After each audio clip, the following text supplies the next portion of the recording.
Trekking வரீங்கன்னா water bottle கண்டிப்பாக கொண்டு வந்துக்குங்க. பிளேஸுக்கு தகுந்த மாதிரி கண்டிப்பாக தண்ணி தேவைப்படும். நம்ம கொண்டு வந்துட்டோம். அட்லீஸ்ட் 1 லிட்டர் வாட்டர் கேனாவது வச்சுக்கோங்க.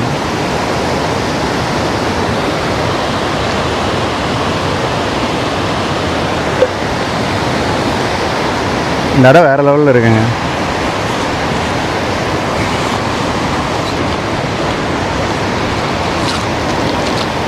இங்கே ட்ரெக்கிங்க்கு வந்து கொடுத்துருக்காங்க ஸ்நாக்ஸுங்க. பிரித்து பார்த்துருவோம். நட்ஸுங்க.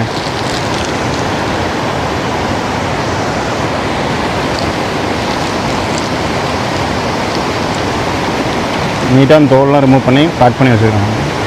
நல்லா டேஸ்ட்டாக இருக்குது. பாம்பாரும் சின்னாரும் சேர்ந்து இந்த கூட்டாருங்க. கூட்டாறு உருவாகி கொஞ்சம் தூரத்துலேயே 2 பிரான்ச்சாக பிரியுது. மறுபடியும் ஒரு இடத்துல ஒன்றா சேருதுங்க. கொஞ்சம் ஒரு 100 மீட்டர்லேயே. இதுதான் அந்த பிளேஸ். இங்கெல்லாம் ரொம்ப ஆழங்க. இங்கே குரோக்கடைல் இருக்கும். அமராவதி டேம்லேருந்து இந்த இடத்துலலாம் வந்து குரோக்கடைல் ஏறிக்குங்க. இது ஒரு ஐலாண்ட் மாதிரி இருக்குது. இந்த கூட்டாறுகிட்ட கொஞ்சம் நேரம் பிரேக் எடுத்துகிட்டு அப்படியே கிளம்பியாச்சுங்க. பாப்பராண்டி மாதிரி இருந்தது. கிங்ஃபிஷருங்க. ஃப்ரண்ட் வியூ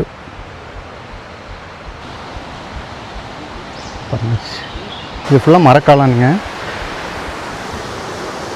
பேப்பர் மாதிரி இருக்குது. இது சாப்பிட்றதுங்களா? இதுங்க எத்தனை முக்கியதுங்க. ஒட்டுண்ணி மாதிரி. நம்ம ட்ரெக்கிங் வர வழி இல்லைங்க. ரிட்டன் போகும்போது லங்கூஸ் இல்லைங்க. வரும்போது குரூப்பாக இருக்குதுங்க. இந்த மரம் ஃபுல்லாக லங்கூஸ் ஒரு 20 உருப்படி இருக்குங்க. ஈகிள் பாருங்கள் எப்படி கூடு கட்டியிருக்குங்க. தரையிலேருந்து எவ்வளோ ஹைட்டில் கட்டியிருக்கு பாருங்க கூடு. ஈகிள் இருக்கான்னு தெரிலங்க. பட் கூடு இப்படி தான் ஈகிள் வந்து கூடு கட்டி வாழுது.